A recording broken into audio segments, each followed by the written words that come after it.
Here is Chapter 2 of Sideways Stories from Wayside School. Chapter 2, Mrs. Jules. Mrs. Jules had a terribly nice face.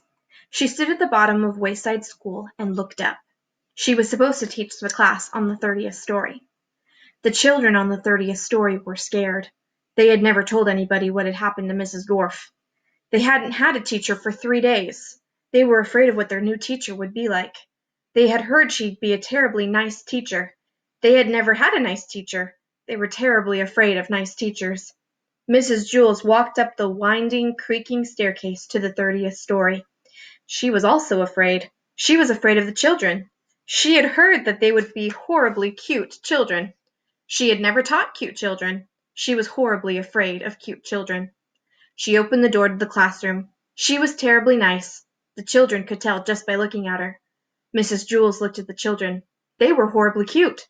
In fact, they were much too cute to be children. "I don't believe it," said Mrs. Jules. "It's a room full of monkeys." The children looked at her. They didn't see any monkeys.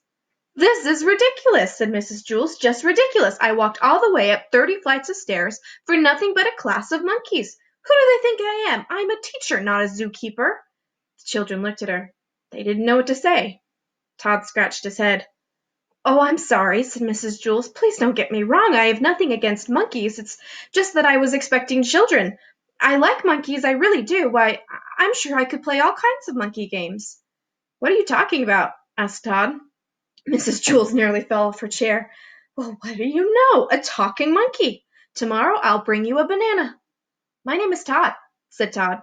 The children were flabbergasted. They all raised their hands. "I'm sorry," said Mrs. Jules, "but I don't have enough bananas for all of you. I didn't expect this. Next week I'll bring in a whole bushel." "I don't want a banana," said Calvin. "I'm not a monkey." "Would you like a peanut?" asked Mrs. Jules. "I think I might have a bag of peanuts in my purse. Wait a second. Yes, here it is." "Thanks," said Calvin. Calvin liked peanuts. Allison stood up. "I'm not a monkey," she said. "I'm a girl. My name is Allison, and so is everybody else." Mrs. Jules was shocked. "Do you mean to tell me that every monkey in here is named Allison?" "No," said Jenny. "She means we're all children. My name is Jenny." "No," said Mrs. Jules. "You're much too cute to be children." Jason raised his hand. "Yes," said Mrs. Jules, "the chimpanzee in the red shirt." "My name is Jason," said Jason, "and I'm not a chimpanzee." "You're too small to be a gorilla," said Mrs. Jules. "I'm a boy," said Jason. "You're not a monkey?" asked Mrs. Jules. "No," said Jason.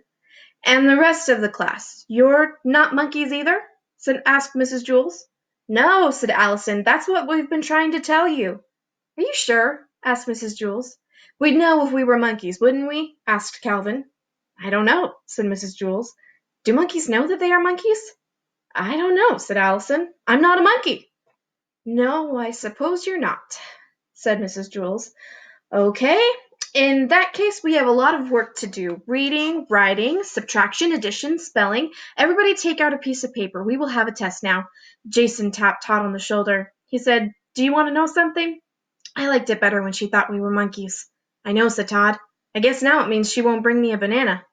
"There will be no talking in class," said Mrs. Jules. She wrote Todd's name on the blackboard under the word discipline.